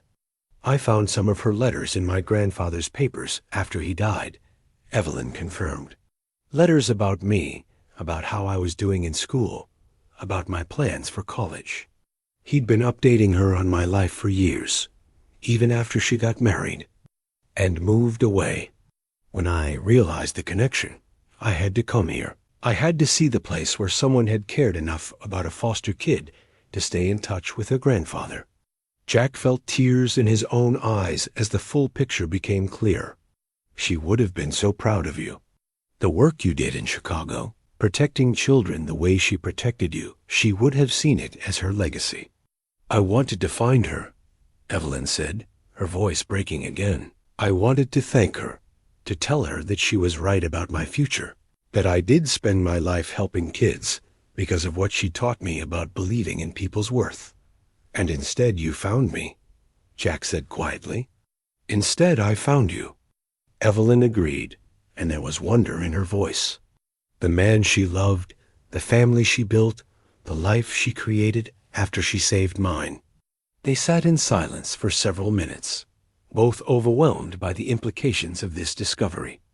Jack thought about Sarah's belief in second chances, her conviction that people were capable of more than they imagined, and he realized that even in death, she was still bringing good people together. There's something else, Evelyn said finally, reaching into the box one more time. She pulled out what looked like bank statements and legal documents. I think my grandfather left instructions about something, about continuing Sarah's work. Jack looked at the papers she handed, him recognizing legal language that seemed to outline some kind of trust or charitable foundation. The amounts involved were substantial, and the beneficiaries included several organizations that worked with at-risk children. It looks like your grandfather was funding children's programs, Jack said slowly, in Sarah's memory. And he left instructions for me to continue it, Evelyn said, pointing to a clause that named her as successor trustee. Jack, I think this explains some of the anonymous donations that have been made around town. The after-school program, the medical fund that helped pay for Mrs. Morrison's surgery last year. I think my grandfather was channeling Sarah's legacy into helping this community. Jack stared at the documents, understanding flooding through him. That's how you've been able to afford the farm restoration, and probably why you can take time away from paid work to learn farming. Evelyn nodded. My grandfather left me enough to honor Sarah's memory by continuing her work. But more than that, he left me a connection to the woman who changed my life. A connection to you. As Jack looked at this woman who had been touched by his wife's kindness decades ago, who had spent her adult life carrying forward Sarah's mission of protecting vulnerable children, he felt something shift in his chest. The guilt he'd carried about developing feelings for someone else began to transform into something that felt almost like Sarah's blessing. She brought us together, he said with quiet certainty. Somehow, even after all these years, Sarah brought yous together. Evelyn reached out and took his hand, the same gesture he'd offered her that morning, but now it carried the weight of shared history and mutual understanding. What do we do now? She asked. Jack looked at the photographs scattered around them, at the evidence of his wife's enduring impact, at the woman who embodied everything Sarah had believed about human potential and second chances. Now, he said, we figure out how to build something worthy of her memory. Together. The discovery of Sarah's letters changed everything and nothing at the same time. Jack found himself looking at Evelyn with new eyes, seeing not just the woman he'd grown to care about, but the child Sarah had loved and protected, the living embodiment of his wife's belief in human potential. Yet the practical problems hadn't disappeared, if anything. They'd become more complex now that he understood the full scope of what Evelyn was dealing with. Over the next few days, they fell into a new rhythm. Mornings were spent finishing the tractor restoration, but their conversations now included careful planning about how to handle the legal harassment Evelyn was facing. Jack had insisted on calling his cousin Mike, a lawyer who specialized in civil rights cases, and after a lengthy phone consultation, they'd developed a strategy that was both defensive and proactive. The good news is that you've documented everything, Mike had told them during a conference call. The bad news is that this guy has resources and a willingness to use them. But the better news is that his pattern of behavior is establishing a clear case for harassment, and judges don't like wealthy men who abuse the legal system to intimidate witnesses. It was Thursday afternoon when everything came to a head. Jack had just finished the final adjustments on the tractor's hydraulic system when Lily came running into the barn, her face flushed with excitement and exertion. "Daddy, there are men at our house asking questions about you," she announced breathlessly. Mrs. Chun told me to come get you right away. Jack felt his blood run cold. What kind of men? What kind of questions? They said they were lawyers, but Mrs. Chun said they looked more like the kind of people who cause trouble for good folks. Lily reported with the seriousness of someone repeating important information. She made me go out the back door and told me to run here as fast as I could. Evelyn had gone pale, her face reflecting the same fear that was churning in Jack's stomach. They found out about us, she said quietly, about you helping me. I'm so sorry, Jack. I never wanted to drag you into this. We'll figure it out, Jack said firmly, though his mind was racing. Lily, stay here with Evelyn.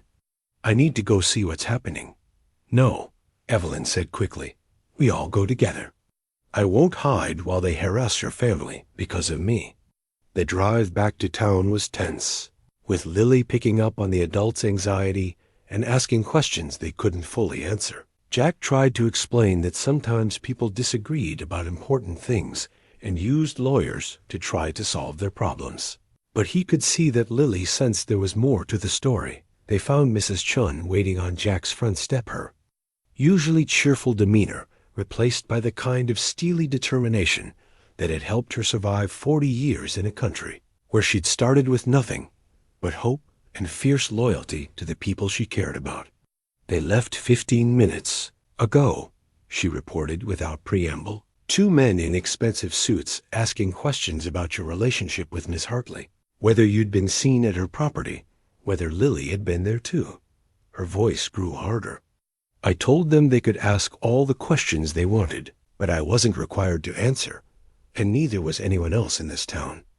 Jack felt a surge of gratitude for this woman who'd appointed herself their guardian. Did they say what they wanted? They claimed they were investigating character issues related to some legal case, Mrs. Chun said with obvious skepticism. But they were fishing, trying to find dirt they could use. I've seen their type before, bullies who think money and fancy clothes make them important. They'll be back, Evelyn said quietly. This is just the beginning. Once they know I have connections here, people I care about, they'll use that against me. Jack was about to respond when Tommy's truck pulled up, followed by Pete Kowalski's van, and surprisingly, Mrs. Patterson's ancient Buick. Within minutes, 6 of Millbrook's most influential residents had gathered in Jack's small front yard, all wearing expressions of determined solidarity. Heard we had some unwelcome visitors, Pete said without preamble. Thought you might want to know that they made stops at the diner, the hardware store, and the post office, asking questions about both of you, and thought you might want to know, added Mrs. Patterson, that they didn't get the answers they were looking for. Word spreads fast in a small town, especially when outsiders come around trying to intimidate good people. Tommy stepped forward, his expression serious. Jack, we need to talk, all of us, about what's really going on here and how we're going to handle it. They moved inside, cramming into Jack's small living room in a way that would have been comical under different circumstances. Lily, sensing the gravity of the situation, settled quietly in a corner with a coloring book, but Jack could see her listening intently to every word. Evelyn, Tommy said gently, we know bits and pieces, but if we're going to help, we need to understand the whole situation. Over the next hour, Evelyn told her story in full detail for the first time. She explained about Sophie, the little girl she'd protected, and about the powerful father who'd been pursuing her ever since. She talked about leaving Chicago, hoping to find peace on her grandfather's farm, and about the discovery of Sarah's letters that had revealed the connection between them all. The room was silent when she finished, but it wasn't the silence of judgment or withdrawal. It was the silence of people processing information and making decisions about where they stood. So let me get this straight, Pete said finally. You did your job protecting a kid from an abusive father, and now he's using his money and connections to make your life hell? That's the simplified version. Yes, Evelyn replied. And these lawyers came to our town to dig up dirt they could use against you in their harassment campaign. It looks that way. Pete nodded slowly, then looked around the room at his neighbors. Anyone here think Evelyn should apologize for protecting a child? A chorus of no was immediate and emphatic. Anyone think we should let some rich asshole from Chicago intimidate people in our community? This time, the no was even louder, and Jack saw Lily look up from her coloring with wide eyes at the normally mild-mannered Pete's use of strong language. I guess we know where we stand, Pete concluded. The question is, what do we do about it? Mrs. Patterson, who'd been uncharacteristically quiet during Evelyn's story, spoke up with the kind of authority that came from decades of organizing church, socials, and charity drives. We do what communities do best.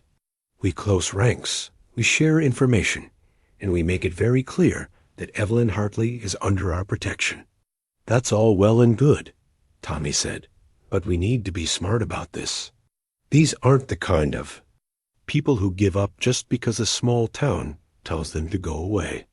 It was then that Jack's phone rang. Mike's name appeared on the screen, and Jack put the call on speaker so everyone could hear. Jack, I've got news, Mike said without preamble. I've been doing some digging into this guy who's been harassing Evelyn, and there are some interesting developments. First, the custody case isn't going as well for him as he'd hoped. His ex-wife has been gathering her own evidence, and several other former employees have come forward with similar stories to Evelyn's. The room perked up with cautious optimism. Second, and this is the big one he made a mistake by sending, investigators to your town. That kind of systematic harassment of witnesses and their associates crosses some legal lines, especially when it involves interviewing children. There was satisfaction in Mike's voice. I've been in touch with the prosecutor's office in Chicago, and they're very interested in this pattern of behavior. What does that mean for Evelyn? Jack asked. It means she might be able to go from playing defense to playing offense. But it also means things could get uglier before they get better. This guy isn't going to give up easily, and now that he knows Evelyn has a support system here, he might escalate. After Mike hung up, the room fell silent again. Jack looked around at these people who'd become more than neighbors over the years. They were family, the kind of chosen family that formed when people decided to care about each other's well-being. There's something else we need to discuss, Evelyn said quietly. Something I discovered in my grandfather's papers that changes the situation significantly. She explained about the trust fund, about the anonymous donations that had been helping Millbrook families for years, about her grandfather's intention for her to continue Sarah's legacy of helping vulnerable children. You mean to tell me, Mrs. Chun said slowly, that the money that paid for the new playground equipment at the school, the fund that helped the Morrison family when Helen had her surgery, the scholarships that send our kids to college, that's all been coming from you? From my grandfather, acting on Sarah's behalf, Evelyn corrected. But yes, I've been continuing that work since I arrived here. The revelation changed the entire dynamic in the room. These weren't just neighbors rallying around someone they'd grown fond of. They were protecting someone who'd been quietly supporting their community for months, someone who represented a direct connection to Sarah Rivers, who many of them remembered fondly. Well then, Mrs. Patterson said with finality, I guess that settles it. Anyone who comes after you is coming after all of us, because you're not just Evelyn Hartley anymore. You're part of this family. As the group began making concrete plans, who would coordinate information sharing, how to document any future harassment, which lawyers to contact if the situation escalated, Jack found himself watching Evelyn's face. For the first time since he'd known her, she looked like someone who wasn't carrying her burdens alone, but he also knew that the real test was yet to come. The men who'd visited today had been fishing, gathering information for whatever their next move would be, and Jack had a sinking feeling that next move would be designed to force Evelyn to choose between her new life in Millbrook and the safety of the people she'd grown to care about. When everyone finally left, promising to stay in touch and watch out for any suspicious activity. Jack found himself alone with Evelyn and Lily for the first time since the crisis had begun. Lily, who'd been remarkably patient during the adult discussions, finally spoke up. "Evelyn," she said with the directness of childhood, "are the bad men going to make you go away?" Evelyn knelt down to Lily's level, her expression serious, but gentle. "I don't know, sweetheart. I hope not. But whatever happens, I want you to know that meeting you and your daddy has been the best thing that's happened to me in a very long time. But you can't leave." Lily insisted with the absolute certainty of an 8-year-old who'd already lost one important woman in her life. "You belong here now. Daddy smiles more when you're around, and the chickens like me, and you're teaching me about growing things." Jack felt his heart break a little at his daughter's words, at the evidence of how much this new relationship meant to her. And looking at Evelyn's face, he could see that the weight of potentially disappointing Lily was almost more than she could bear. "We're not giving up," Jack said firmly, speaking to both Evelyn and his daughter. "We're going to fight this together, and we're going to win. Because that's what Sarah would have wanted, and that's what families do for each other." As they prepared for whatever challenges lay ahead, Jack realized that somewhere along the way, without making any formal declarations or grand gestures, they'd become a family, and he was prepared to protect that family with everything he had. The confrontation came sooner than anyone expected. 2 days after the lawyer's fishing expedition through Millbrook, Jack was working alone in his shop when a black sedan pulled up outside, not the same one from before, but close enough to make his stomach tighten with apprehension. This time, however, it wasn't just lawyers who emerged. The man who stepped out of the passenger seat was clearly the source of all Evelyn's troubles. Richard Thornton looked exactly like what he was: wealthy, powerful man accustomed to getting his way through intimidation and manipulation.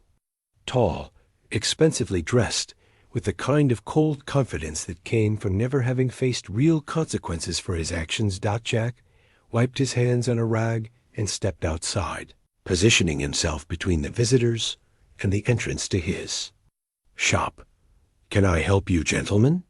"Mr. Rivers," Thornton said, his voice carrying the practiced charm of someone who'd learned to disguise his true nature. "I'm Richard Thornton.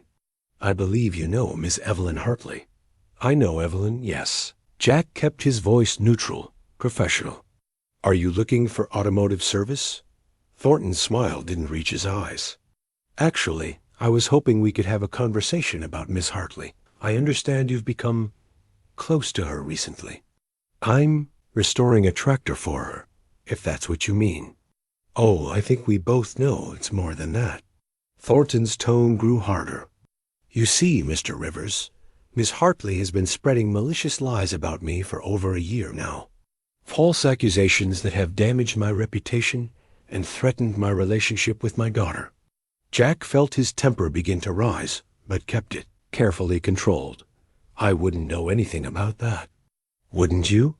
Thornton stepped closer, invading Jack's personal space in a way that was clearly intended to intimidate.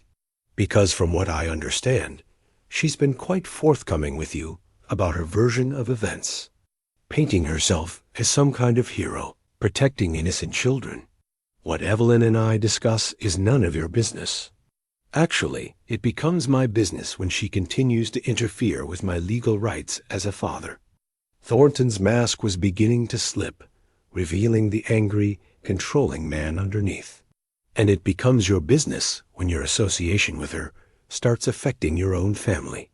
The implied threat sent ice through Jack's veins. "What did you just say?" "Oh, I think you heard me clearly." Thornton's smile returned, but it was cold and predatory. "You have a daughter, don't you? 8 years old? Lily, I believe? Such a sweet child, from what I've observed." Jack's hands clenched into fists, and it took every ounce of self-control he possessed not to launch himself at this man who was threatening his daughter.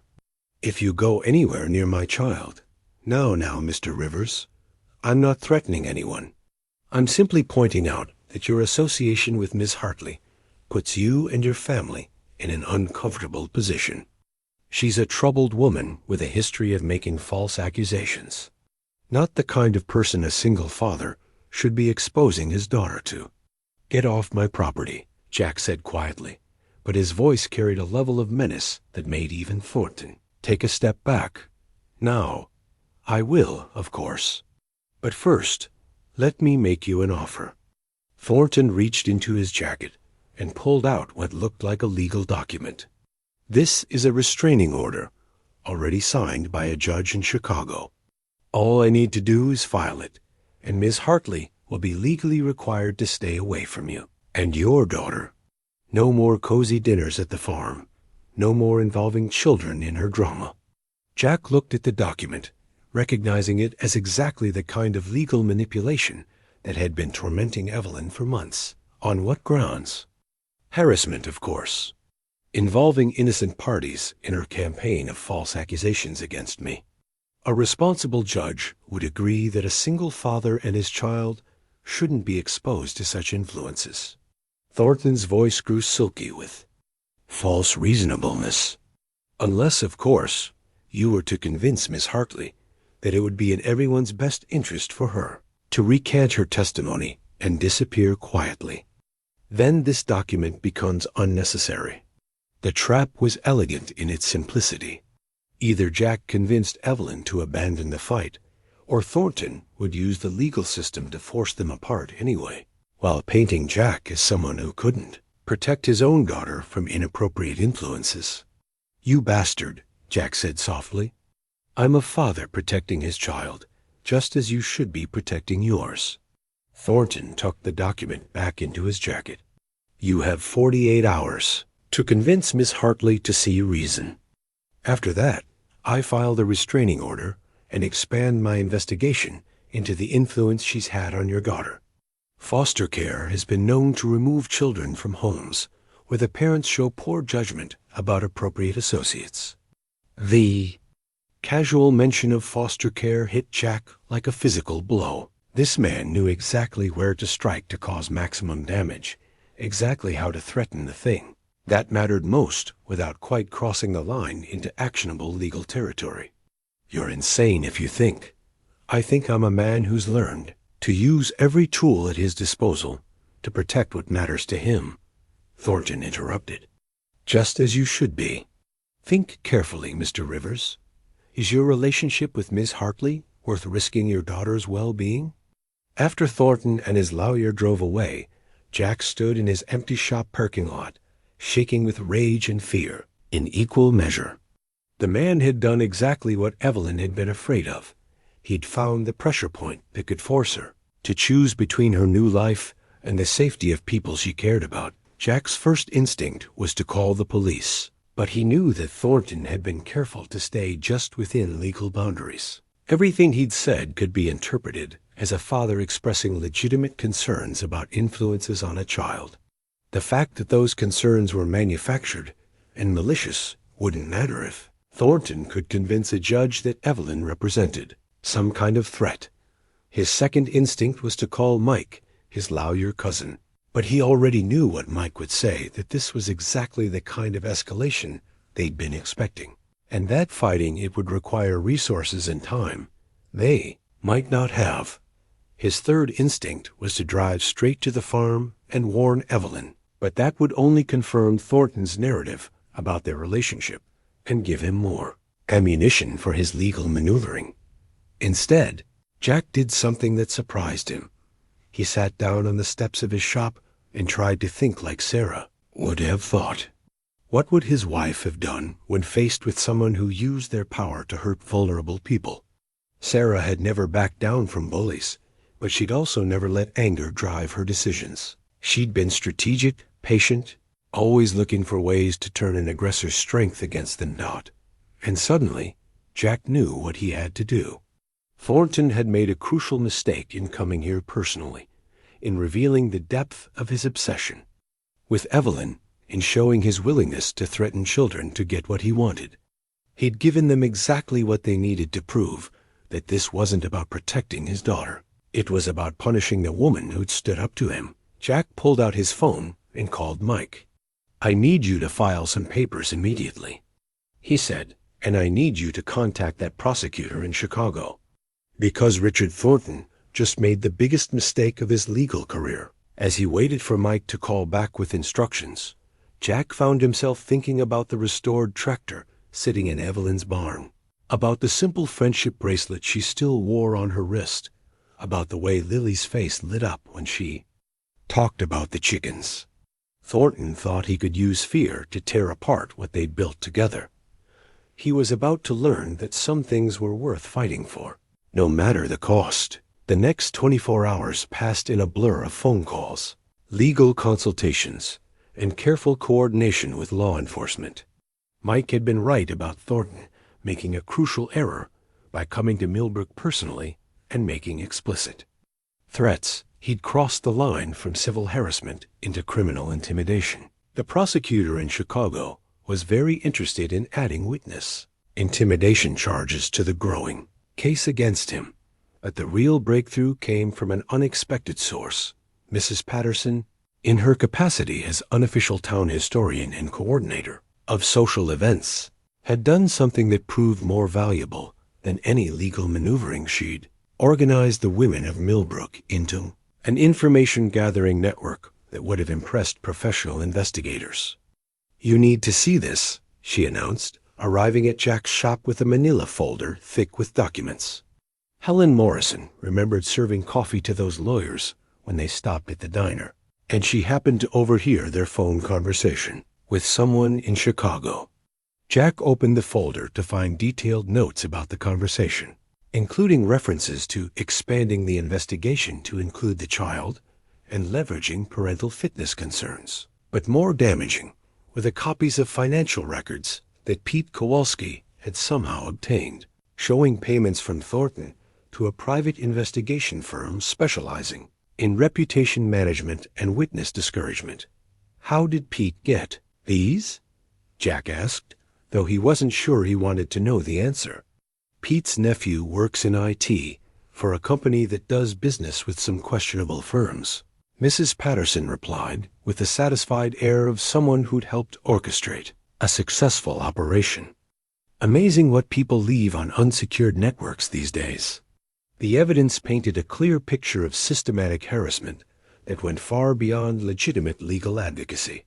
Thornton had been paying investigators to dig into the personal lives of anyone who supported Evelyn's testimony, looking for pressure points he could exploit.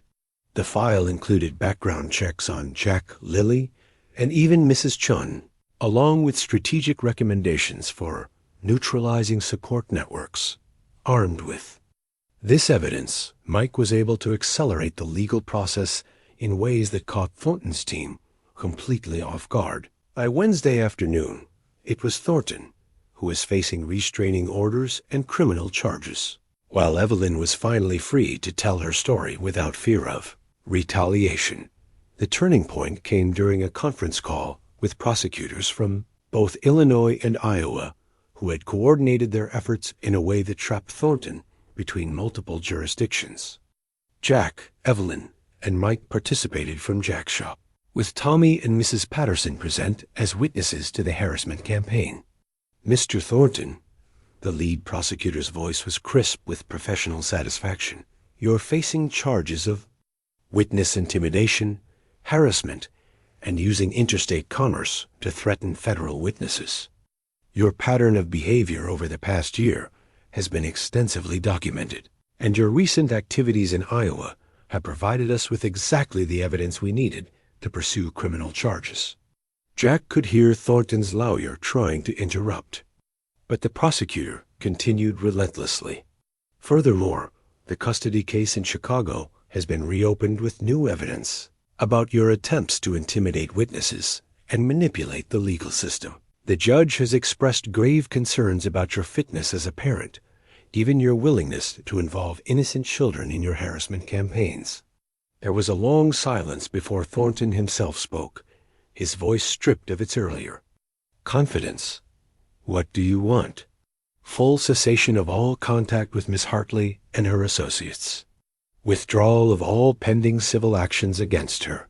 a formal apology to be read in open court, and cooperation with our ongoing investigation into your other activities.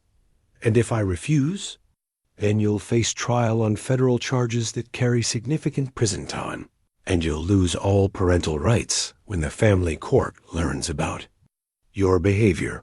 The prosecutor's tone was matter-of-fact. Your choice, Mr. Thornton. The legal resolution came faster than anyone had expected. Faced with overwhelming evidence and the prospect of serious criminal charges, Thornton's entire legal strategy collapsed. By Friday afternoon, all harassment charges against Evelyn had been dropped, the restraining orders dissolved, and Thornton was facing a future that included court-mandated anger management and supervised visitation with his daughter.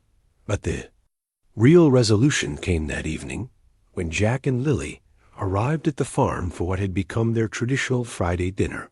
Evelyn met them at the door with tears in her eyes and news that changed everything. Sophie called me today, she said, referring to the little girl whose protection had started this entire ordeal. She's safe, she's happy in her new home, and she wanted me to know that she's glad I never gave up fighting for her.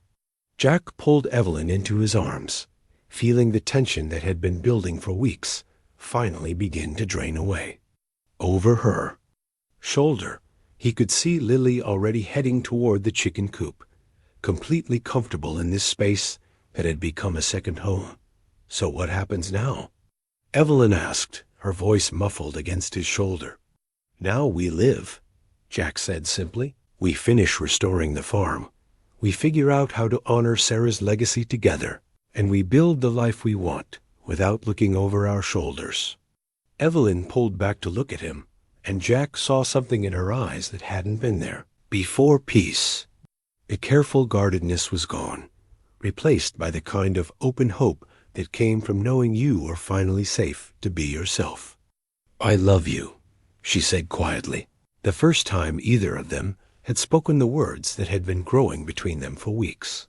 I love you too, Jack replied, and felt the last piece of his carefully guarded heart finally fall into place. From the chicken coop, Lily's voice called out excitedly, Evelyn, come see. I think Henrietta might be getting ready to lay an egg. They walked toward his daughter's voice, hand in hand, two people who'd found each other through tragedy and choice, ready to build something new from the foundation of love and loss that had brought them together. The tractor sat in the barn, fully restored and ready for another generation of service. But more importantly, the hearts that had been broken were healing, and the family that had formed from necessity. And affection was ready to face whatever challenges and joys lay ahead, together. 1 year later, the old Hartley farm had transformed into something that exceeded even Evelyn's most optimistic dreams.